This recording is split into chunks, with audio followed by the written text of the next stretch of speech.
Hello, I'm Lyra, Mr.Drowsy's assistant. I know you've missed your colorful dreams, and now you're here. Mr. Drowsy missed you too. And, as always, he's waiting to read you a story in that calm, expressionless voice of his. Now, take a deep breath. I'll count down from 5. With each number, let your body soften and your thoughts drift away. 5, 4, 3, 2, 1.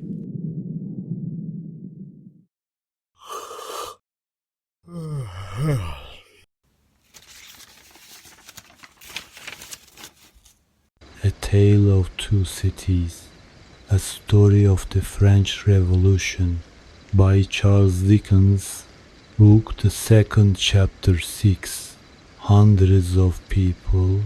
The quiet lodgings of Dr. Manette were in a quiet street corner not far from Soho Square. On the afternoon of a certain fine Sunday, when the waves of 4 months had rolled over the trial for treason and carried it, as to the public interest and memory, far out to sea, Mr. Jarvis Lorry walked along the sunny streets from Clerkenwell, where he lived, on his way to dine with the doctor.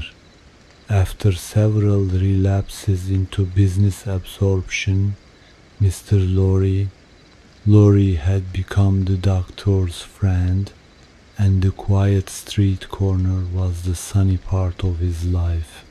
On this certain fine Sunday, Mr. Lorry walked towards Soho early in the afternoon for 3 reasons of habit. Firstly, because on fine Sundays he often walked out before dinner with the doctor and Lucy. Secondly, because on unfavorable Sundays he was accustomed to be with them as the family friend, talking, reading, looking out of window, and generally getting through the day. Thirdly, because he happened to have his own little shrewd doubts to solve, and knew how the ways of the doctor's household pointed to that time as a likely time for solving them. A quainter corner than the corner where the doctor lived was not to be found in London. There was no way through it, and the front windows of the doctor's lodgings commanded a pleasant little vista of street that had a congenial air of retirement on it. There were few buildings then, north of the Oxford Road, and forest trees flourished, and wild flowers grew, and the hawthorn blossomed in the now vanished fields. As a consequence, country airs circulated in Soho with vigorous freedom, instead of languishing into the parish like stray paupers without a settlement. And there was many a good south wall, not far off, on which the peaches ripened in their season. The summer light struck into the corner brilliantly in the earlier part of the day, but when the streets grew hot, the corner was in shadow, though not in shadow so remote but that you could see beyond it into a glare of brightness. It was a cool spot, staid but cheerful, a wonderful place for echoes, and a very harbor from the raging streets. There ought to have been a tranquil bark in such an anchorage, and there was. Doctor occupied 2 floors of a large stiff house, where several callings purported to be pursued by day, but whereof little was audible any day, and which was shunned by all of them at night. In a building at the back, attainable by a courtyard, where a plane tree rustled its green leaves, church organs claimed to be made, and silver to be chased, and likewise gold to be beaten by some mysterious giant, who had a golden arm starting out of the wall of the front hall, as if he had beaten himself precious, and menaced a similar conversion of all visitors. Very little of these trades, or of a lonely lodger rumored to live upstairs, or of a dim coach trimming maker asserted to have a counting house below, was ever heard or seen. Occasionally, a stray workman putting his coat on traversed the hall, or a stranger peered about there, or a distant clink was heard across the courtyard, or a thump from the golden giant. These, however, were only the exceptions required to prove the rule that the sparrows in the plane tree behind the house and the echoes in the corner before it had their own way from Sunday morning on to Saturday night. Dr. Manette received such patience here as his old reputation and its revival in the floating whispers of his story brought him. His scientific knowledge and his vigilance and skill in conducting ingenious experiments brought him otherwise into moderate request, and he earned as much as he wanted. These things were within Mr. Jarvis Lorry's knowledge, thoughts, and notice when he rang the doorbell of the tranquil house in the corner on the fine Sunday afternoon. Dr. Manette at home, expected home. Miss Lucy at home, expected home. Miss Pross at home, possibly at home, but of a certainty impossible for handmaid to anticipate intentions of Miss Pross as to admission or denial of the fact. As I am at home myself, said Mr. Lorry, I'll go upstairs. Although the doctor's daughter had known nothing of the country of her birth, she appeared to have innately derived from it that ability to make much of little means, which is one of its most useful and most agreeable characteristics. Simple as the furniture was, it was set off by so many little adornments of no value but for their taste and fancy that its effect was delightful. The disposition of everything in the rooms, from the largest object to the least, the arrangement of colors, the elegant variety and contrast obtained by thrift in trifles, by delicate hands, clear eyes, and good sense, were at once so pleasant in themselves and so expressive of their originator that, as Mr.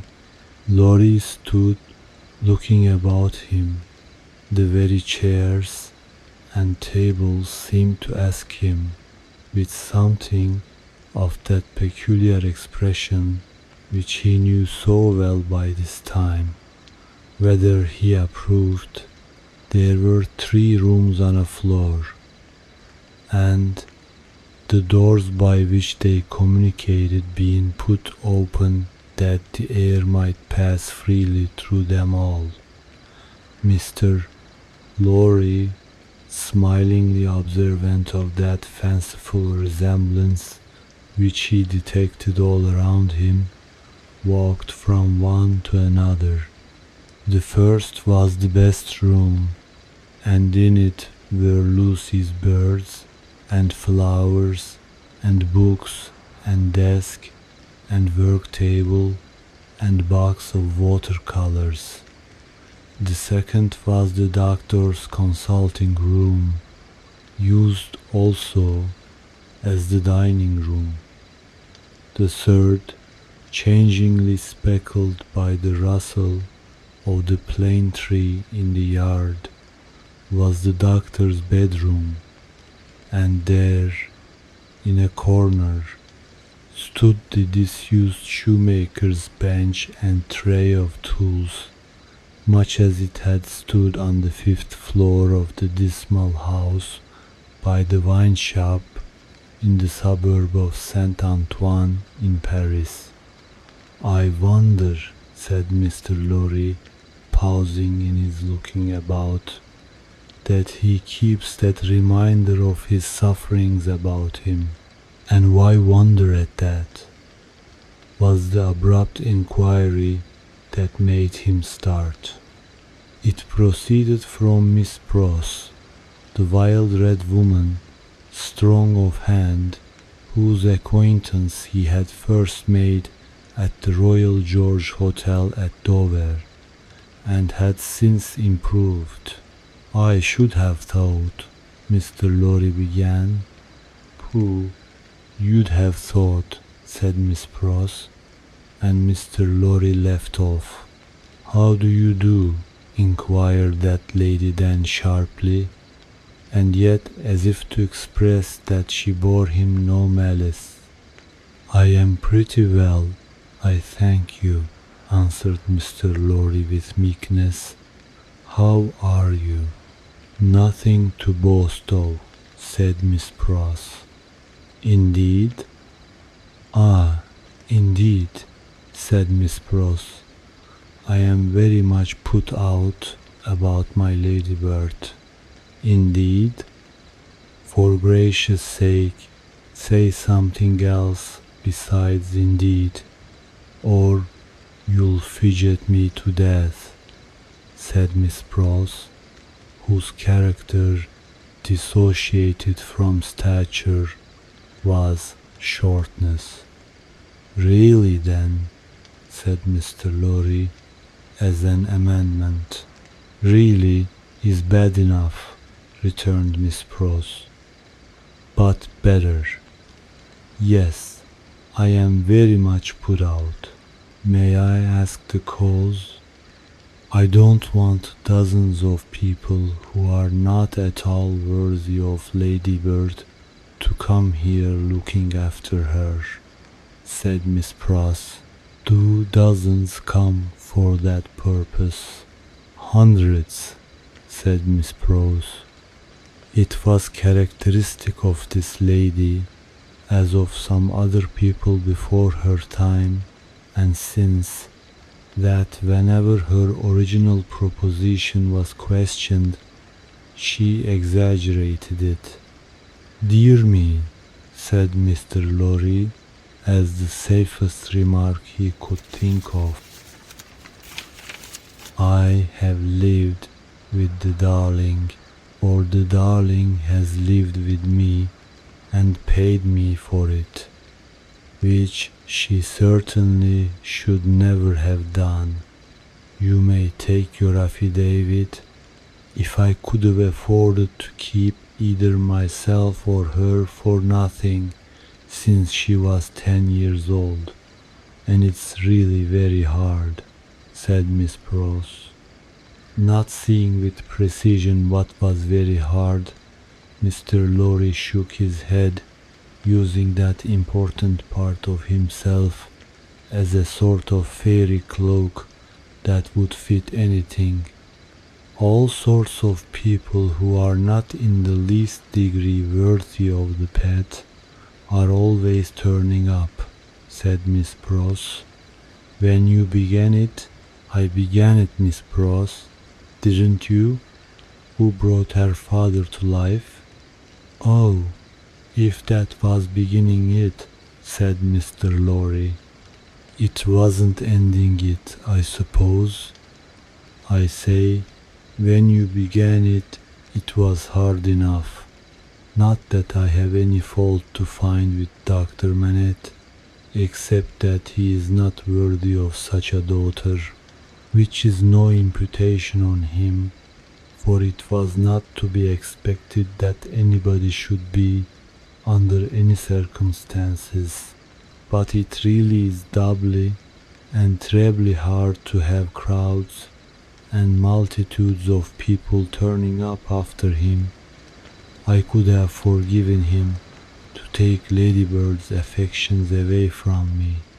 Mr. Lorry knew Miss Pross to be very jealous, but he also knew her by this time to be, beneath the surface of her eccentricity, one of those unselfish creatures found only among women who will, for pure love and admiration, bind themselves willing slaves to youth when they have lost it, to beauty that they never had, to accomplishments that they were never fortunate enough to gain, to bright hopes that never shone upon their own sombre lives.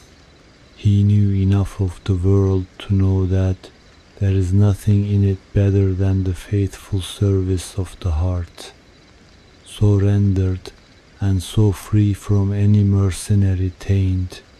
He had such an exalted respect for it, that in the retributive arrangements made by his own mind, we all make such arrangements. More or less, he stationed Miss Pross much nearer to the lower angels than many ladies immeasurably better got up both by nature and art, who had balances at Tellson's. There never was, nor will be, but one man worthy of Ladybird, said Miss Pross, and that was my brother Solomon, if he hadn't made a mistake in life. Here again, Mr. Lorry's inquiries into Miss Pross's personal history had established the fact that her brother Solomon was a heartless scoundrel who had stripped her of everything she possessed as a stake to speculate with, and had abandoned her in her poverty forevermore with no touch of compunction. Miss Pross's fidelity of belief in Solomon, deducting a mere trifle for this slight mistake, was quite a serious matter with Mr. Lorry, and had its weight in his good opinion of her. As we happen to be alone for the moment, and are both people of business, he said, when they had got back to the drawing room, and had sat down there in friendly relations, let me ask you, does the doctor, in talking with Lucy, never refer to the shoemaking time? Yet, never, and yet keeps that bench and those tools beside him?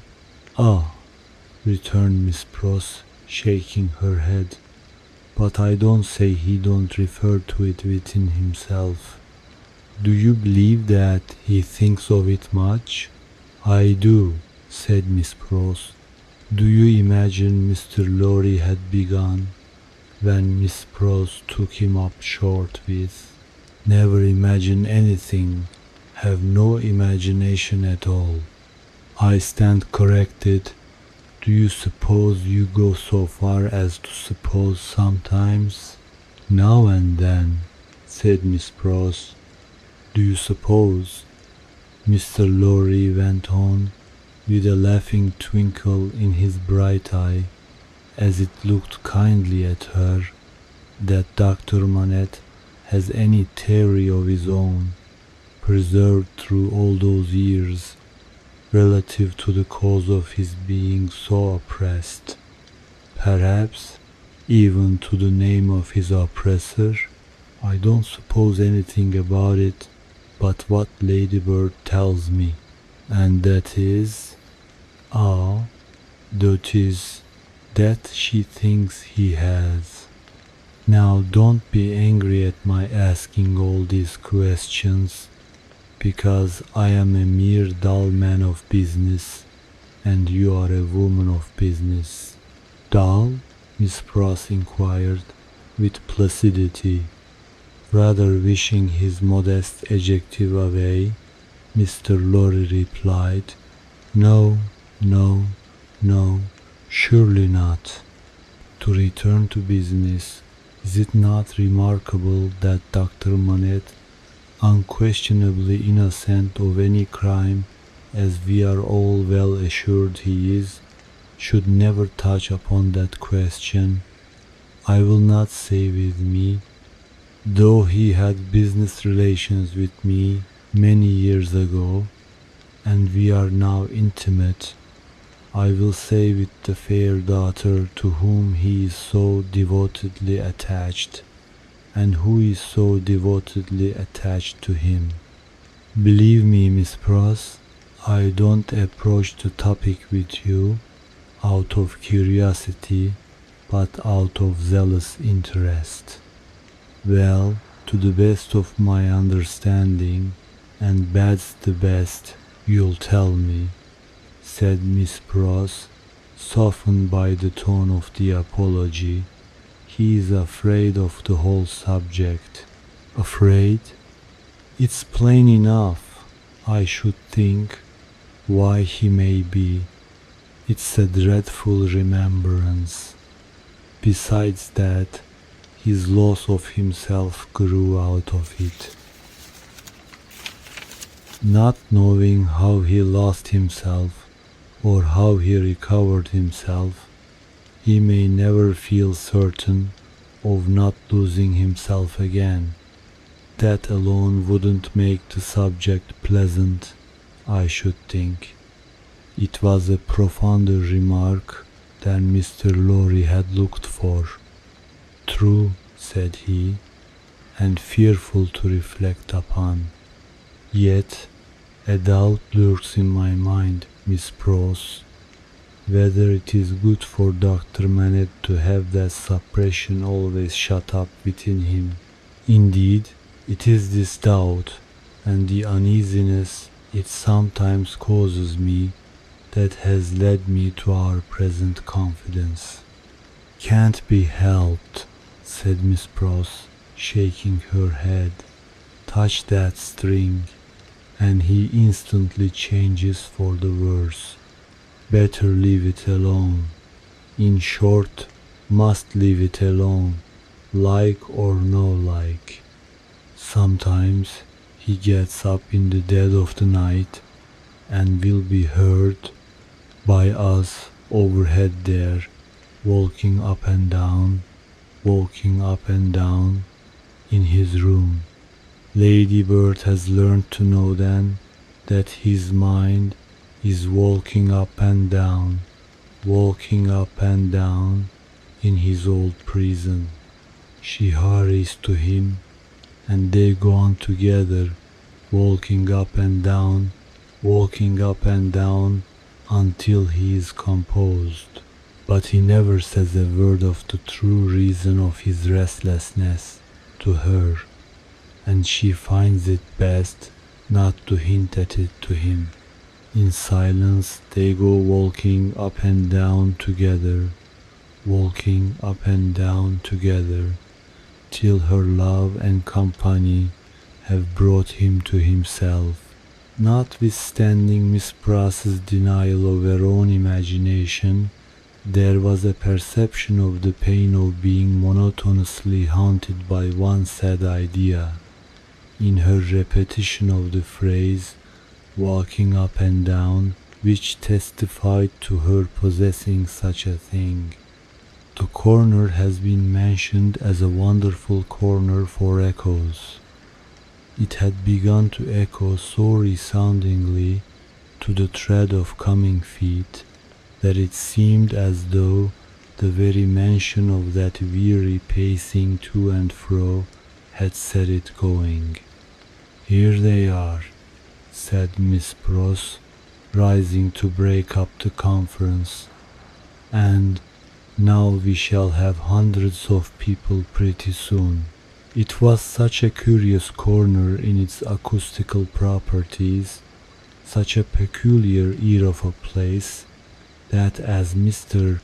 Lorry stood at the open window, looking for the father and daughter, whose steps he heard, he fancied they would never approach. Not only would the echoes die away, as though the steps had gone, but echoes of other steps that never came would be heard in their stead, and would die away for good when they seemed close at hand.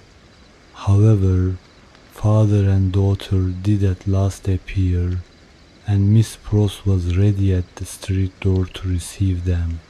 Miss Pross was a pleasant sight, albeit wild and red and grim, taking off her darling's bonnet when she came upstairs, and touching it up with the ends of her handkerchief, and blowing the dust off it, and folding her mantle ready for laying by, and smoothing her rich hair with as much pride as she could possibly have taken in her own hair if she had been the vainest and handsomest of women. Her darling was a pleasant sight too, embracing her and thanking her, and protesting against her taking so much trouble for her, which last she only dared to do playfully, or Miss Pross, sorely hurt, would have retired to her own chamber and cried. The doctor was a pleasant sight too, looking on at them and telling Miss Pross how she spoiled Lucy, in accents and with eyes that had as much spoiling in them as Miss Pross had, and would have had more if it were possible. Mr. Lorry was a pleasant sight too, beaming at all this in his little wig, and thanking his bachelor stars for having lighted him in his declining years to a home. But no, hundreds of people came to see the sights, and Mr. Lorry looked in vain for the fulfillment of Miss Pross's prediction. Dinner time, and still no. Hundreds of people. In the arrangements of the little household, Miss Pross took charge of the lower regions, and always acquitted herself marvelously. Her dinners, of a very modest quality, were so well cooked, and so well served, and so neat in their contrivances, half English and half French, that nothing could be better. Miss Pross's friendship being of the thoroughly practical kind, she had ravaged Soho and the adjacent provinces in search of impoverished French, who, tempted by shillings and half-crowns, would impart culinary mysteries to her.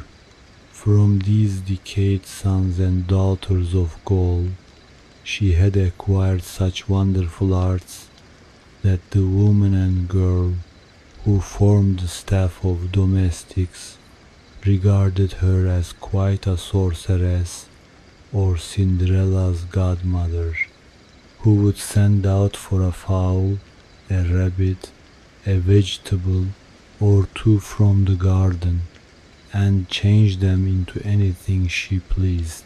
On Sundays, Miss Pross dined at the doctor's table, but on other days persisted in taking her meals at unknown periods, either in the lower regions, or in her own room on the second floor, a blue chamber to which no one but her ladybird ever gained admittance.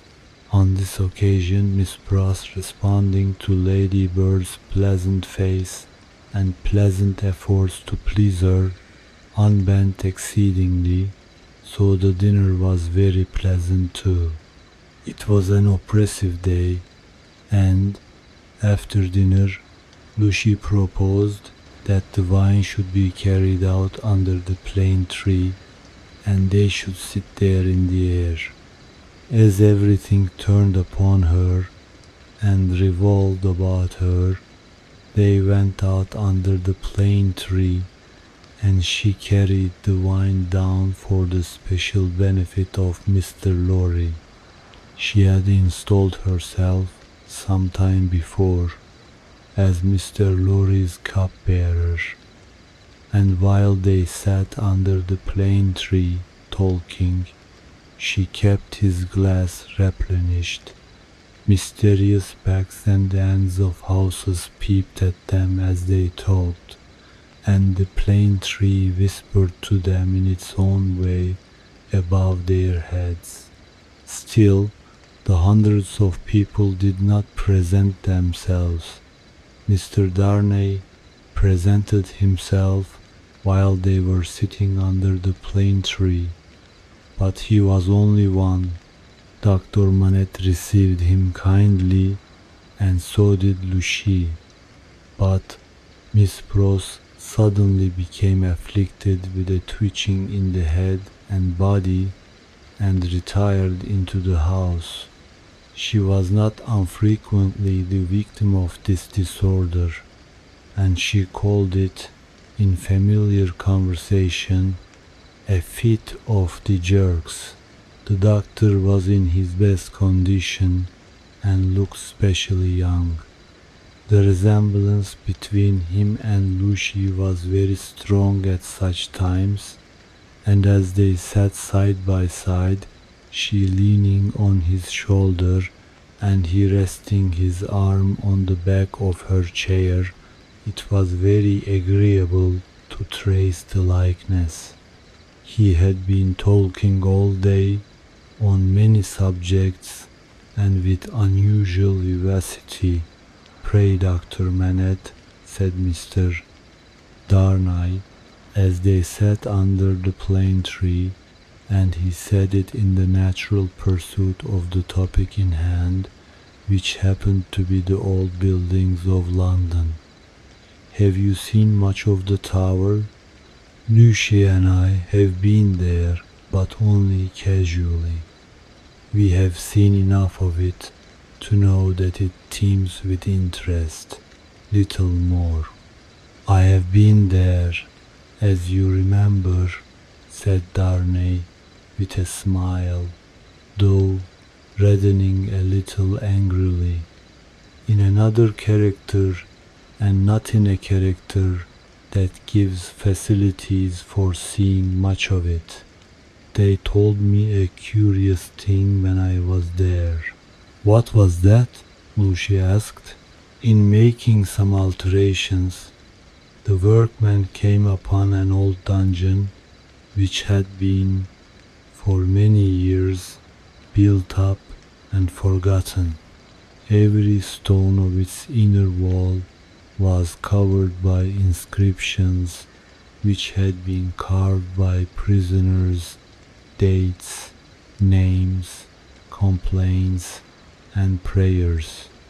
Upon a cornerstone in an angle of the wall, one prisoner, who seemed to have gone to execution, had cut as his last work 3 letters.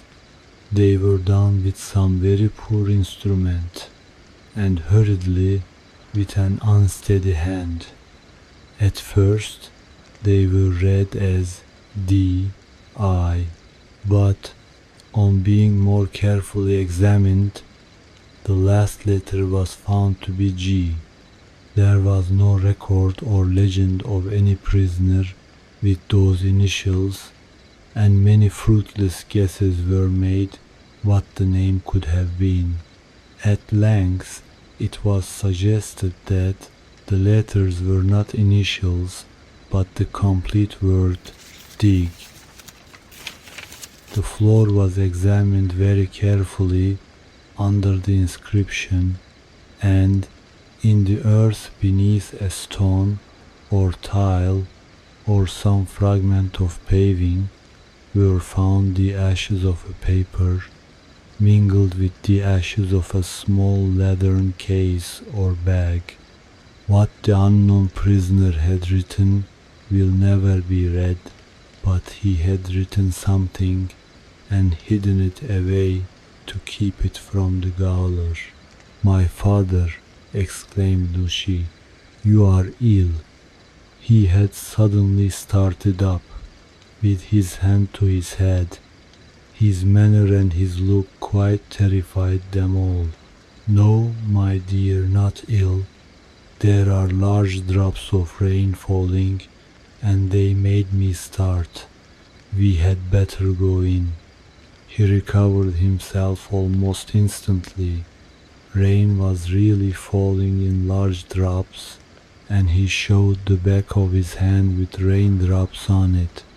But he said not a single word in reference to the discovery that had been told of, and as they went into the house, the business eye of Mr. Lorry either detected or fancied it detected on his face, as it turned towards Charles Darnay, the same singular look that had been upon it when it turned towards him in the passages of the courthouse. He recovered himself so quickly, however, that Mr. Lorry had doubts of his business eye. The arm of the golden giant in the hall was not more steady than he was when he stopped under it to remark to them that he was not yet proof against slight surprises if he ever would be, and that the rain had startled him. Tea time, and Miss Pross making tea, with another fit of the jerks upon her, and yet no, hundreds of people. Mr. Carton had lounged in, but he made only two. The night was so very sultry that although they sat with doors and windows open, they were overpowered by heat. When the tea table was done with, they all moved to one of the windows and looked out into the heavy twilight. Lucy sat by her father. Darnay sat beside her. Carton leaned against the window. The curtains were long and white, and some of the thunder gusts that whirled into the corner caught them up to the ceiling and waved them like spectral wings. "The raindrops are still falling, large, heavy, and few," said Dr. Manette. "It comes slowly, it comes surely," said Carton. They spoke low, as people watching and waiting mostly do, as people in a dark room watching and waiting for lightning always do. There was a great hurry in the streets of people speeding away to get shelter before the storm broke. The wonderful corner for echoes resounded with the echoes of footsteps coming and going, yet not a footstep was there. "A multitude of people, and yet a solitude," said Darnay when they had listened for a while. "Is it not impressive, Mr. Darnay?" asked Lucy. "Sometimes I have sat here of an evening until I have fancied, but even the shade of a foolish fancy makes me shudder tonight when all is so black and solemn. Let us shudder too. We may know what it is. It will seem nothing to you. Such whims are only impressive as we originate them, I think." They are not to be communicated. I have sometimes sat alone here of an evening, listening until I have made the echoes out to be the echoes of all the footsteps that are coming by and by into our lives. There is a great crowd coming one day into our lives, if that be so. Sydney Carton struck in his moody way. The footsteps were incessant, and the hurry of them became more and more rapid. The corner echoed and re-echoed with the tread of feet, some, as it seemed, under the windows, some, as it seemed, in the room, some coming, some going, some breaking off, some stopping altogether, all in the distant streets, and not one within sight. Are all these footsteps destined to come to all of us, Miss Manette, or are we to divide them among us? I don't know, Mr. Darnay. I told you it was a foolish fancy, but you asked for it. When I have yielded myself to it, I have been alone, and then I have imagined them the footsteps of the people who are to come into my life, and my father's. I take them into mine, said Carton. I ask no questions and make no stipulations. There is a great crowd bearing down upon us, Miss Manette, and I see them by the lightning. He added the last words after there had been a vivid flash which had shown him lounging in the window. And I hear them, he added again, after a peal of thunder. Here they come, fast, fierce, and furious. It was the rush and roar of rain that he typified, and it stopped him, for no voice could be heard in it. A memorable storm of thunder and lightning broke with that sweep of water, and there was not a moment's interval in crash and fire and rain until after the moon rose at midnight. The great bell of St. Paul's was striking one in the cleared air when Mr. Lorry, escorted by Jerry, high-booted and bearing a lantern, set forth on his return passage to Clerkenwell. There were solitary patches of road on the way between Soho and Clerkenwell, and Mr. Lorry, mindful of footpads, always retained Jerry for this service, though it was usually performed a good 2 hours earlier. What a night it has been! Almost a night, Jerry, said Mr. Lorry, to bring the dead out of their graves. I never see the night myself, master, nor yet I don't expect to what would do that, answered Jerry. Good night, Mr. Carton, said the man of business. Good night, Mr. Darnay. Shall we ever see such a night again together? Perhaps see the great crowd of people with its rush and roar bearing down upon them too.